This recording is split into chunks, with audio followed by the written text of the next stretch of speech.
Hello and welcome to another edition of AFL Trade Talk. I'm joined by Darren, Parkin. Daz, it was a massive week of AFL footy. Plenty happening. The Collingwood and Adelaide game was an absolute belter. Yeah, it was. And Adelaide, unfortunately, Collingwood have been a thorn in their side. They've lost to them by a point and 2 points this season at home and away. They've played very well in both matches and unfortunately don't get the points from those games. But yeah, significant result for Collingwood, coming off a bye to win another close one, to weather the storm.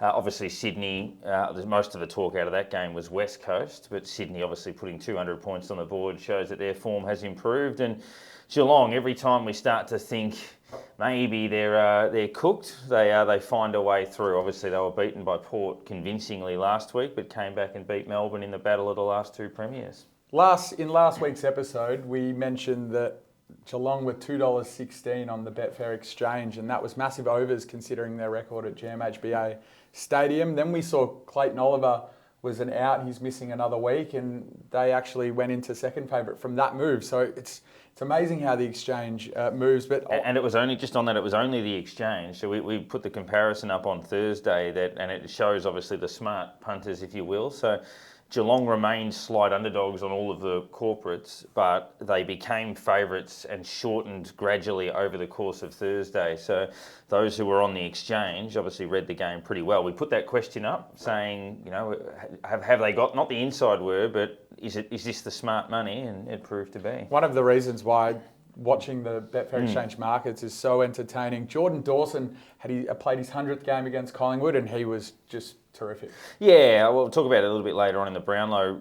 It'd be interesting because 𝗂𝗧 had pretty equal numbers. Collingwood won the game, but only by a kick. So it's always interesting. Is that the deciding factor in the 3 versus 2 votes? But no, he was super and having a wonderful year. And obviously Sydney absolutely demolished West Coast. Yeah, and I love my stats. So for Sydney, that's the 3rd time they've kicked 200 points in a game. And interestingly, the only 2 times they'd done it previously were in consecutive matches. In 1987, they did it against Essendon and West Coast. And funnily enough, I'll put you on the spot. You know what they scored the week after? 197 against Richmond. So nearly kicked 200 points in 3 straight games. But footy's a bit different these days. You don't see teams kick massive scores like that. The last time a team kicked 200 points was Geelong in that famous Dean Bailey sacking game, if you will, against Melbourne in 2011 when they won by 186 points. So pretty grim for the Eagles. So in their history, Daz, how many times, if you can remember off the top of your head, how many times has West Coast lost by 100 points? And how many times have they lost by 100 points in the last 2 years? So they've lost by 100 points 14 times, but 6 since the start of last year. So that's 6 in, 35 games, 36 games? And that was their 4th 100-point loss this year, which... And they've got to play another, 9 games, so... That's right. And off the back of that, we've seen their strength and conditioning coach get sacked this week. Adam Simpson's had a press conference. Look, I don't know, they're not going to turn it around. They've obviously had their injury issues, but they had a few players on the park on the weekend. But it was worse than training cones in the end. Sydney absolutely demolished them. It's the equal 4th biggest losing margin by any team in history. So highest score West Coast have ever conceded, certainly their biggest loss, Sydney's equal biggest win. And look, the Eagles have got a lot of injuries, a stack of them. Clearly their confidence is down, clearly they're struggling, but I think as a supporter and as a club you anticipate a degree of base competitiveness, and unfortunately they're just not getting that at the moment, and something has to give. And Adam Simpson flagged in his press conference that there are a few more injury niggles, so probably more pain in store for them. Let's talk about the Collingwood game. They took on Adelaide at the MCG and they won in an absolute thriller. They won by 2 points. The pre-play price, Adelaide were $3.95. Collingwood were $1.52. Collingwood got out as big as $3.25 in play for in-play backers there on the Betfair Exchange. How did you see that game, Dave? Strange game. Obviously, Collingwood got right on top in the second quarter. They led by 33 points, I think, just before half-time. And Adelaide kicked 7 in a row in the third quarter to turn a 5-goal deficit into a 15-point lead. And, I mean, Collingwood, I think, were $1.02 when they led by 5 goals. And then, obviously, Adelaide got in pretty short when they led by 14 or 15 points, and Collingwood were able to wrestle it back. So I think Adelaide will take confidence from the fact that they dominated a large period of the game. But but it shows how hard Collingwood are to beat, that they fought their way back. The other one that we want to talk about is Taylor Walker, who we actually laid last week for the Coleman. I laid last week for the Coleman. I stand by that. He has shortened in that market, so you could still lay there. We can talk about that later, but the Coleman medal market is really turned on its head. We saw Jeremy Cameron get as short as $1.70 earlier in the year, and he wasn't that many goals in front of anyone. I think he was pretty neck and neck with 𝗂𝗧𝗏𝗏. Now the market's changed quite significantly. 𝗂𝗧𝗏𝗏's out to 276, and the second favourite on the second line of betting is Taylor Walker, $3.50. Nick Larkey is into $11, and he got as big as $60, $70 at one stage. Tom Hawkins at $14, and then you got Jeremy Cameron at $15.50. He's obviously drifted because he's going to miss his next game with concussion. So, yeah, the Coleman medal market's certainly firing up there. It's been incredibly reactionary, really. I mean, Tex, after he kicked 10, I think went from 9s to 4s, and then Adelaide didn't play, so he went out to 7, and then he kicks 5 and goes back into 3.10. Nick Larkey, when we were putting this show together, he was $8. Now he's 11, so that's in 20 minutes or so. And then Jeremy Cameron, yeah, I mean, he's effectively missed 2 games because obviously he got knocked out very early, so misses that game, and then due to the concussion protocols will miss the next. So that makes it obviously very tricky for him to be able to work his way through. But it is pretty tight at the top, which means that there's a bit of value in a few of them. Obviously, it's going to be hard for Larkey in a side that's not going to win a lot of games. And Tex, the issue would be at his age, does he get rested at any point in time? Yeah, and then obviously 𝗂𝗧𝗏𝗏, if his teammate Harry McKay found a bit of form and started to be the main focal point, does that count against him? Well, if Carlton are playing like they did against Gold Coast last week, then he didn't kick that many goals, but he'd be a shoe-in for the Coleman simply by the increased supply. We've had our deep dives the last couple of weeks, and we've had some great feedback from viewers saying they love them. We deep dove into Carlton, and then last week we went and had a look at Port Adelaide and the reasons for their success.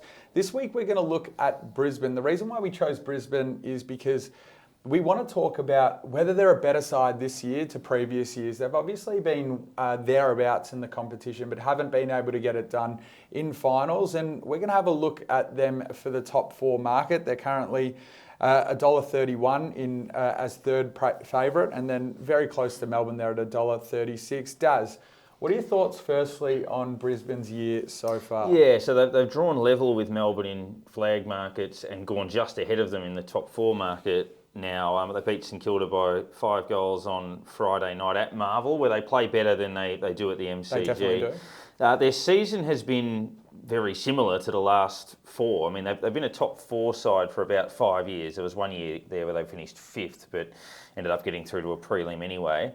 But if you look at the breakdown of their attack versus defence, their record against the other good sides in the competition, and the depth of their midfield, they're tracking in a very similar way. So if you look at where they've been ranked offensively in the 5 years that they've been good, if you will, so 1st in 2019, 3rd in 2020, 1st in 2021, 2nd last year, and they're ranked 2nd this year. Now, that's obviously very impressive, and we know that they're a really potent, high-scoring team. If there's been a criticism of them, it's been that they can be a touch leaky at times, that when they don't have momentum, you can score fairly heavily against them.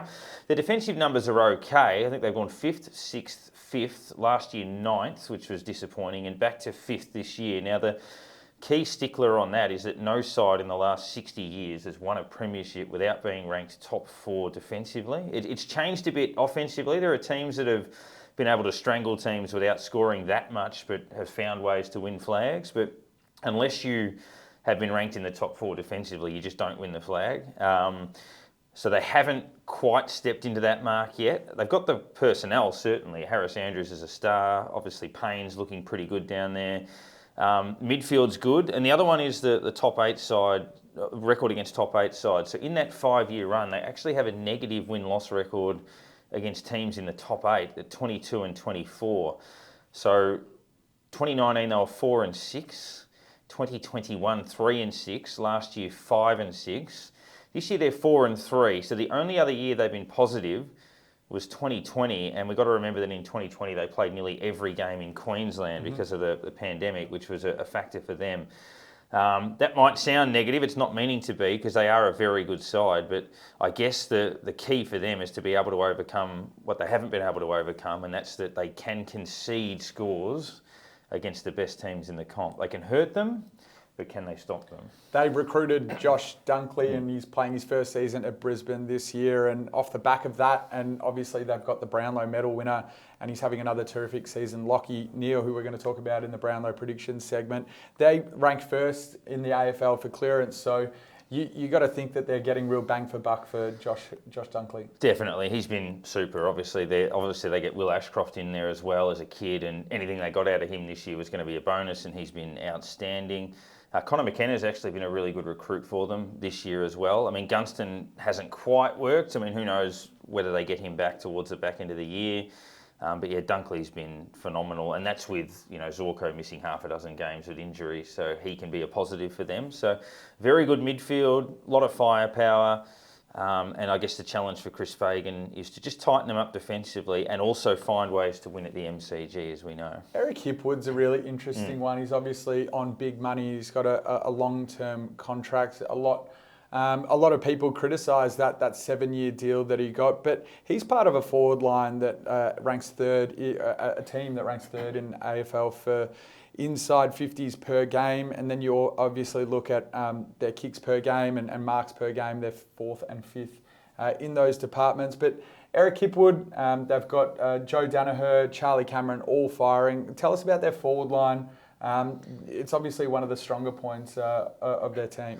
Yeah, look, Charlie Cameron, depends if we classify Toby Green as a small or a medium. So Charlie would either be the best or the second best small forward in the comp, you would think. Papley probably up there as well. But Hipwood, there's been some criticism of some of Brisbane's forwards in big games, but Hipwood kicked 4 in a semi-final win over Melbourne at the MCG, kicked 3 in a close win over Richmond. Danaher's kicked, I think, 5 in a final for them before. Charlie's been, an elite player in big games. So I think some of their people saying their forwards don't stand up under pressure has been a little bit overstated. I think it's just that, can they clamp sides? Terry Wallace always had a quote that you don't win finals unless you can take something off the opposition. So they can blow anyone away. It's just that ability to, if they played Collingwood at the MCG, can they sufficiently strangle Collingwood to win a final, which is the jury's out on that. I think the interesting one as well is some really brave coaching moves by Fagan there. Everyone would have thought that Jarryd Lyons would be a lock in that team. He's obviously a fantastic player, and he's been an awesome recruit for Brisbane. He came from Gold Coast. Before that, he was at Adelaide. But yeah, the fact that they're leaving Jarryd Lyons out of that team and electing to go for some younger players, particularly Will Ashcroft, who was their number 1 pick, it is quite a bold move as well. Definitely. I think he had about 38 on the weekend, Lions in the VFL against Sandringham. Just keeps finding it. Reminds me of when Michael Barlow couldn't get a game at the Gold Coast when he was just racking them up. They've got a couple of other real X-factor players in Rayner and also Zach Bailey, who can both be match winners for them and have been match winners for them. So they're guys that can do a little bit of midfield, a little bit of forward work. So there's a couple that they can potentially rely upon. And Daniel Rich is an interesting watch, another one who obviously put his hand up to go out of the side.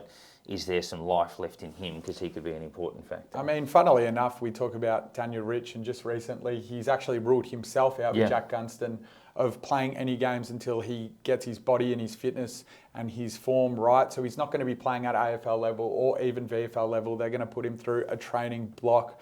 But I'm having a look at total rebound 50s, and he's still 3rd on the list, and he's missed a lot of footy this year. Connor McKenna, who hasn't missed nearly as much footy, who's having a great season as well, is only, he's still 3 behind that, which I find very played twice interesting. as many games, The other one I think is a great stat is inside 50s. 𝗧𝗧𝗧𝗧𝗧 just continues to roll along. He's a classy player, but I feel like he's going under the radar this year. He's had a massive last 2 weeks and hasn't moved that much in the Brownlow market. He's still $23, and according to the Betfair Brownlow Predictor, he's in the top 5 for predicted votes. So thoughts on him? He's almost the elephant in the room. No one's sort of talking about him. He's just looming up, and Yeah, he's been getting votes, I think, fairly regularly. He's a proven vote getter. He's averaging nearly 30 possessions a game, which is fairly standard for him. Obviously, Dunkley getting a lot of that attention from the opposition. But yeah, 𝗏𝗏𝗧 Neale's going to be, I would think, a lock for top 5 in the Brownlow, and he's going to be alive in the count, I think, fairly deep into the night. So yeah, there's still plenty of value in him. Yes, I reckon that's a good shout, and probably one that we'll put into our betting strategies later in the show. I know you and I have been all over 𝗏𝗏𝗧 Neale in the last 5 or 6 weeks. Any last thoughts on the Brisbane Lions? Can I get a quick prediction? Where do you think they're going to finish? And do you think that they can go on and win the grand final? They'll finish top 4. Obviously, the difference between second and third is huge for them, because it would depend whether they get 2 finals at the 𝗬𝗢𝗏 potentially, or just the one. It's likely that Collingwood and Port go top 2. So for Brisbane, it would be 3rd or 4th. Then they need to find a way to somehow win that first final, flip it so they get the prelim at the 𝗬𝗏, and then see if they can work their way through. I've got them 4th in line for the flag, behind the other 3 sides in it, only because of those question marks on defence and especially the MCG. But they are absolutely capable. But I guess until they overcome some of those things, it's hard to predict it with a lot of faith. Hypothetically, if they won 2 games in a row at the 𝗬𝗏 and then went on to the MCG to play the grand final, I would almost put the 7 other teams in front of them. Almost, just given their record. They'd want to get like a Port Adelaide. I mean, Port have been much better in Melbourne, but they'd rather not get an MCG tenant, if you will, like Collingwood or Melbourne, to have their best chance. Not sure what it is about their record at the MCG, but we're going to move over to the Trade Talk medal this week. Daz, who are your honourable mentions for the medal this week? Well, 𝗟𝗏𝗚𝗚 having an unbelievable season, particularly the last 8 weeks. And look, I know Sydney blitzed that game, but he's had 32 and kicked 3. I think he got 9 coaches' votes. Super player. Nick Daicos. I'm probably putting my personal bias in the votes on this, but Gary Rohan, great effort for him, given he was really shaken up by what happened with Jeremy Cameron. Complete accident, and he would have felt pretty ordinary, but he was BOG. Noah Anderson, we've spoken a lot about him, excellent for the Gold Coast, but gave a vote to Harris Andrews. The key backs don't get a lot of love. He was excellent. Jordan Dawson loved his game in his 100th, and I thought Caleb Serong was a pivotal in Fremantle getting a really important win on Saturday night against Essendon. Lovely, Daz. Lovely, Daz. Well, we're going to move over to the market watchdog. And what's caught your eye on the Betfair exchange this week, Daz? It's interesting, the team's moving in the buy. So Port shortened a little bit for the flag, 470 into 430, despite not playing. We mentioned Brisbane drew level with Melbourne in the flag market, and I guess it's that same question on the top 4 again. There's no one under $5 outside of that top 4. So the market's suggesting it's a lock, and I think with Essendon losing and Brisbane beating St Kilda, it probably is, I would think. So, as you said before, the Betfair exchange has been pretty reactive, and obviously Gold Coast got demolished by Carlton a couple of weeks ago, and then they play Hawthorn on their home deck. They went from an $8.40 chance for top 8 into $4.50, which represent a 10% probability shift there, which is crazy. Because they won a game they're supposed to win, yeah. Exactly. Yeah. I mean, if you can predict a team belting another team, and it's obviously Hawthorn, I mean, they've been belted a few times this year. If you can predict that going forward, there's trading opportunities, so many on the Betfair exchange. That's why, having a look at the markets is a great benefit to people, punters who want to be seeking more opportunities to punt and better value. But anything else? Yeah, the interesting one, just on that, was the top 8. So there are the 3 teams on 7 and 7 at the moment are Geelong, Adelaide and Fremantle. So Geelong are $1.50 for the 8, Adelaide are $1.65 and Fremantle are $3.75. So the difference between those 3 sides is enormous in the markets. Now, obviously, Adelaide play North this week. Geelong play Sydney, so they're expected to win. But I just wonder what happens to Fremantle's price if they beat the Bulldogs at Marvel, which they did last year, and they're certainly capable. But yeah, it's just interesting to have 3 sides. 2 of them played finals last year, all on the same amount of wins, and Fremantle completely friendless by comparison. So, I mean, there's reasons for that, but it is a marked discrepancy on the exchange. I mean, look, if you forget about what's actually happening and just look at the odds as it is, which a lot of modelers do at Betfair, then obviously they would be looking at something like that as value. And Geelong have the hardest fixture. Obviously, they're the most accomplished side based on their record, but they've got the hardest draw of those 3 teams. That's right. All right, we're going to move over to our Brownlow predictions segment.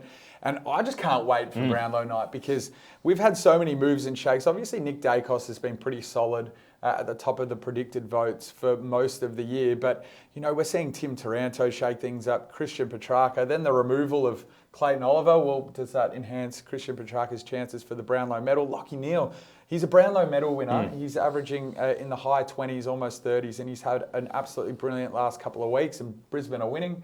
Why isn't he getting any attention? He's fourth in the line of in the predicted votes. So going through it, we got 𝗧𝗪𝗧 on top, 22 votes. He was predicted to get 3 against Adelaide on the weekend. 𝗬𝗢𝗪𝗧, obviously Richmond had the bye. He's on 20 votes. 𝗁𝗺𝗺𝗪𝗧, 19.5 votes. He gets the 1 predicted vote from the weekend. And then Lachie Neale, he had 3 votes in round 14 and he's backed it up with 2 votes. Could potentially be 3 votes there as well. He's predicted to have 17 votes to this point of the year and he's still $23 on the Betfair exchange, Daz. Yeah, he was $23 a fortnight ago and we think he's got 5 votes, potentially 6 in the last fortnight, and his price hasn't moved, which seems bewildering in that space. We did mention Taranto last week that you hold him and then buy him this week because players always drift. He drifted a little bit. He went from 6 to 6.40, but obviously that's still a slightly better price. Still curious on Petrarca, and if you think that 𝗏𝗏𝗧 can get back into the side and go on a run, he's $46 at the moment for the Brownlow. So there's a bit of value there in him, but yeah, the Lachie Neale ones, that's the fascinating one for me, that you can get 5 votes and not move. Before we move on, just quickly, Zach Butters in round 14, he wasn't predicted to have any votes. He started the game really well, I think finished with 22 touches and basically tailed off a little bit there. Port had some really big performers that game. They obviously had the bye, so he hasn't had any votes in the last 2 weeks. He's moved down to lower on the ladder. He's got predicted votes ladder. He's got 16 votes, but his price hasn't moved. He hasn't drifted at all. If anything, he probably firmed off the back of 2 weeks not getting any votes. I found that one really strange, Dave. Yeah, I mean, as I say, compare it to Neale. Neale, 5 votes, doesn't move. Butters, no votes, shortens. Yeah, it's an odd one. I know Port Adelaide have had some, in the past, because they've had a lot of midfielders that look the same. I know last year Karl Amon got way more votes than he was anticipated to get. So, I don't know, maybe they're predicting some unpredictability in the Port Adelaide betting. That's right, Daz. Well, we're just going to move over to our favourite segment. It's buy, hold and sell. And Daz, I'm going to kick it off with you. Who are you buying this week? Just purely a speculative one, only because I was looking at the Coleman markets when we were going through it before. And so Toby Green's played 2 less games due to injury. He's currently $27 to win the Coleman medal. He's only 6 goals behind Charlie Curnow, and he probably would have kicked 6 across the 2 weeks had he have played, which would have had him up their level. So it's very unusual that a small would win a Coleman, but these days players don't kick as many goals as they used to. The Coleman medalist doesn't kick 110, he kicks 65, 70. So that brings that back into play a little bit. So fantastic player, Toby Green, and I just think at the price it's worth a little speculative nibble. Who do you like as your buy? All right, we spoke about Lachie Neale before. Brisbane are playing Richmond. They've got a home game. Lachie Neale had 3 predicted votes in last week, and then this week he had 2 predicted votes. He's on fire. Let's back him. I think. We haven't jumped off just yet, but he's only a couple behind in voting, still $23 on the Betfair exchange. I think he's a buy still. I mean, he's had 5 predicted votes in 2 weeks and he hasn't moved in his price. Maybe another 3-vote game gets him to move. If he has another 3-vote game, that'll put him almost near the top, given other results. Yeah, let's buy Lachie Neale. Definitely. I think I've had him in there a couple of times and I agree. Yeah, he's sneaking up as a proven vote getter, and they play Richmond on Friday night, or Thursday night I think it is, so another fascinating watch against a side that doesn't tag necessarily, so always a chance. And do you know what actually makes that a really interesting game is the fact that 𝗬𝗢𝗪𝗧 is also in that game, and if those 2 bulls are going head to head and Lachie Neale comes out on top, I reckon he snatches 𝗬𝗢𝗪𝗧's price on the exchange. What do you think about that, Dan? Yeah, I think so. I think when he does shorten, he might shorten quite a bit, because it's almost like people will look around and go, oh, there's Lachie Neale. He's why haven't we paid any attention to him? He's got 20 votes probably. But yeah, look, 𝗬𝗢𝗪𝗀 does the bye hold his momentum? He was the form player in the AFL in the 6 weeks leading up to the bye. So can he build that coming out of it? That's right, Daz. All right, who are you holding on this week? Bulldogs top 8 only because of the matchup. So they're about $1.50 to make the 8 at the moment. Fremantle $3.75. Bulldogs are about $1.40 to win the game. So I think if they win it, they won't necessarily shorten a stack for the top 8. But they could obviously drift a bit if they lose it. So slightly prohibitive on them in the game and in the top 8 market at the moment. And I'm going to keep you going with your momentum. Who are you selling this week? More selling with the heart rather than the head. Obviously, St Kilda have had a themed game for 3 years in a row in honour of their late former captain Danny Frawley, and unfortunately they've been really ordinary in all 3 of them. So I know that it's often with these sorts of games, it's hard to predict performance, but 3 years in a row, St Kilda have been really slow away in this particular milestone game, and I know the cause is bigger than the game itself, and that's doing a wonderful job. But just once for Spud with the heart, I wouldn't mind if they actually came out and played well in his game. So just giving them a bit of a clip for that. I think that's definitely fair enough, Daz. Well, I'm selling. Nothing on the Betfair exchange, but I'm selling some media personalities who use attacking players to sell their programs and shows. I understand that players are in the limelight and they should get somewhat criticised for their performance, but honestly, I think it's just gone too far and the cost is too great. Obviously, we had Spud's game on the weekend and that's focusing on men's mental health. But the 𝗃𝗶𝗀𝗧 segments are an example of where footy pundits are talking about players' careers like they mean nothing, like they're objects. They're not people, and it really irks me. I think when we talk about Spud's game, it's obviously an incredible special event, and it's great for the football industry to recognise men's mental health. But the same media outlets that are celebrating Spud's game are also talking about players like they're nothing, with throwaway lines about their careers. With no insight, no analysis, they just want to sell their shows. And I think all of this contributes to fan abuse at games. So I think the media pundits really have to have a think about how strong and how far their words go in terms of their reach. And I think the AFL Players Association are in desperate need to step in and get involved, because they need to look after the players who get abused by media. Sorry, rant over, but yeah. I sort of had enough of it on the weekend, especially because of the time. It was obviously Spud's game, and yeah, I think it's an important thing to talk about. Yeah, I think Fraser Garrick was on last year in the pre-match on one of the radio stations before Spud's game, and he pointed out that hypocrisy where they were saying, look, how important is this in his message, and you're talking about mental health, and he goes, well, you do a worst on ground votes at the end of a game, and pot 3 players that you putting them in the fire and that type of thing. And the other hypocrisy, I think there was some talk during the week when there was an article written about highest paid media personalities, and various media personalities got their back up saying you can't be publishing that type of stuff. Well, when it comes to a player's contract, that'll be front and centre on every one of their shows, so you can't have it both ways. And yeah, I think that's spot on, that there's a bit of hypocrisy in that space. Look, yeah, players are always going to get criticised. They are, a lot of them, on big money, and we need a job. We need to talk about teams. We need to talk about players. But there's a way of doing it that's classy, and you wouldn't want a player's family or friends to be looking at some of these comments and getting upset by them, let alone the actual players who are probably the most important. So we do need to look after them. Rant over, Daz. We're going to move over to our betting strategies. I'm going to kick it off with you. Who are you backing this week? I've actually been going the opposite of what I normally do. North Melbourne have been excellent at covering the line in the last couple of months. However, I think playing Adelaide in Adelaide is a different kettle of fish altogether. The Crows have been unbelievable at home. They're pretty much unstoppable, and I think a line of 40 points, I back them to cover that against most sides. And I think they'll North coming off a bye. We'll talk about the byes later. Sides have been a bit flat coming out of that. So I think Adelaide, they'll be burning a bit. They would feel they should have beaten Collingwood. So I reckon they'll cover the line. And I reckon Sydney is starting a bit short because of how much they beat West Coast by. I still think Geelong are pretty good value in that game for me. I can't find a lay at this point because I think there's a lot of value all over the place. It's hard to find who should be favourites in some of these games. So I'm actually going to hold on a lay this week. But who do you like? Can I just say on the lay, and something that you can do on the Betfair exchange, I think we've spoken about this before, but Collingwood, they always get themselves in these sticky situations where they're pre-placed price drifts. They started at $1.50 and you could get $3.55. Maybe you lay the $1.55 where they start. Set your odds to back them a little bit later on, and let them do the rest. They've only lost the two games games this year, so by very small margins. By very small margins, so they've shown time and time again that they can fight hard.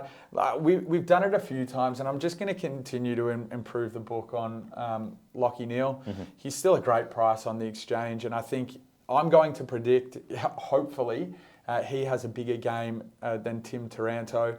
If 𝗵𝗤𝗏𝗏 doesn't have as good a game, I think we'll see 𝗏𝗏𝗧𝗏 shorten even less than TT. So that's going to be a great game to watch for many perspectives. We're going to head to our back or lay questions. I'll let you kick off. Ask me a question first, Daz. Yeah, that game's an interesting one because Brisbane played last week and Richmond are coming off the bye. So two parts to the question. So read a stat article from Michael Whiting, who covers the game up north, that teams are 2-10 coming off the bye this year, where the momentum has halted and they've lost the week after. And the only two teams that have won coming off a bye played another team that had the bye, so that disadvantage was completely nullified. That was St Kilda against Sydney and Collingwood on the weekend against the Crows, where they both had the bye. So there are 6 teams in that boat this week. One of them is Richmond. But I guess the question outside of that is, do the bye rounds go for too long? It's 4 weeks of shortened rounds. So they've tried heaps of things in the past. They've had a straight up week off where they used to have State of Origin, which is not a thing anymore. Then they had the split round, so half the games one week, half the games the next. Then they'd have all the games 1 week except Sydney Collingwood, who used to play on their own 1 week. Then they had 2 weeks of byes, then 3 weeks of byes, now 4 weeks of byes. Is it too long? I don't need it, but I'd love an explanation by the AFL as to why it goes over 4 weeks. I don't quite know the reason. I mean, maybe it's been put out there, but it's too long. And I think it's just a waste of time. I think when you have every single game of footy on in 1 week, it means that you turn on the tally and footy's on. So if you want to grow the game, you probably want more games of footy on. I just think, though, when you have, say, the full 1 week off, if you don't use that space and leverage something to make the week exciting, then what's the point of having the bye week in 1 week? So first, the AFL's got to decide, all right, what are we going to put in that week that's going to be entertaining? And then once they figure that out and gauge from AFL fans what they like, then go for it. 1 week, get it done. In an ideal world, obviously they'll eventually, I think, run the AFLW in partnership with the AFL, not separately. I wonder if in the future the bye round, they could have a week off and that would be the round that they launch the AFLW and have round one. Who knows? That might be a way of doing it. But yeah, and the other one is bringing back Thursday night football in the bye rounds is interesting. So you end up dragging the round out a bit longer and thinning out the weekend by playing it on a Thursday. So yeah, I think they're trying to get that right. 100%. Daz, all right, my question to you now. This is an interesting one because we went through the Brownlow markets and tried to have a discussion about who the best player is in the AFL, and there's so many players going great guns at the moment. We decided to talk about Marcus Bontempelli. So the back or lay is Marcus Bontempelli the best player in the AFL? I'm going to say lay only because it's such a difficult question to answer based on the different zones that players play in, like comparing Marcus Bontempelli to Harris Andrews, for example, or to Jeremy Cameron, given they're very different players. I would certainly argue that I think it's out of him or Toby Green as to the most influential on their team.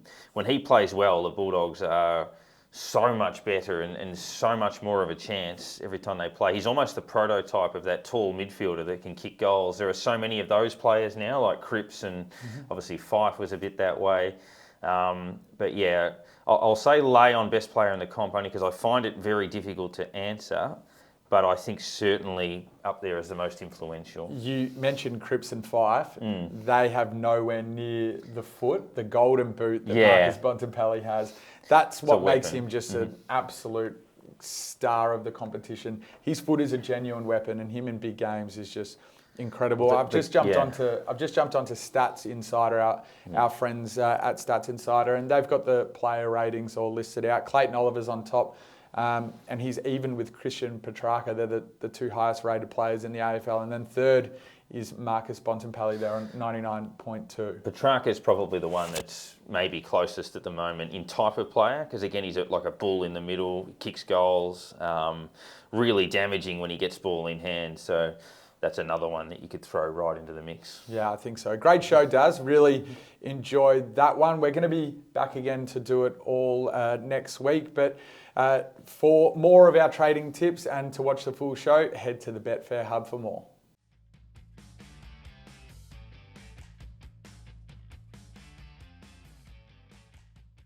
What's gambling really costing you? For free and confidential support, call the number on the screen or visit the website.